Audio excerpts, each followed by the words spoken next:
خبروں کا سلسلہ آگے بڑھاتے ہوئے اب رخ کرتے ہیں دیپالپور کا۔ نوجوان مذہبی اسکالر ممبر ڈسٹرکٹ امن کمیٹی صاحبزادہ مولانا محمد حسان صدیقی نے یوم فلسطین کے عنوان سے جامع مسجد ریاض الجنہ میں منعقدہ اجتماع سے خطاب کرتے ہوئے کہا کہ مسئلہ فلسطین عالم اسلام کا مشترکہ اور اجتماعی مسئلہ ہے۔ فلسطینیوں پر اسرائیل کے وحشیانہ مظالم کی پرزور مذمت کرتے ہیں۔ اسرائیل دہشت گرد اور قابض ریاست ہے۔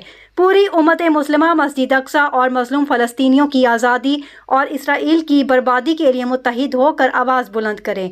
ارض بیت المقدس قبلہ اول مکہ اور مدینہ کے بعد افضل ترین جگہ ہے۔ اسرائیل نے غزہ میں ظلم و بربریت کی انتہا کر رکھی ہے۔ عالمی برادری کو اس وحشت اور دہشت کے خلاف کردار ادا کرنا ہوگا۔ فلسطینی عوام کی قبلہ اول کی آزادی کے لیے جدوجہد اور قربانیاں ہر صورت رنگ لائیں گی۔ اقوام متحدہ اور OIC اسرائیل مظالم کے خلاف فوری اور عملی اقدامات اٹھائے۔ اس موقع پر ضلعی ممبر مساجد کمیٹی اکاڑہ الحاج حافظ محمد شعبان صدیقی، صاحبزادہ محمد سلمان صدیقی، مولانا مفتی لیاقت علی سمیت علماء، طلباء، وکلاء، تاجران، صحافیوں اور عوام کی کثیر تعداد موجود تھی۔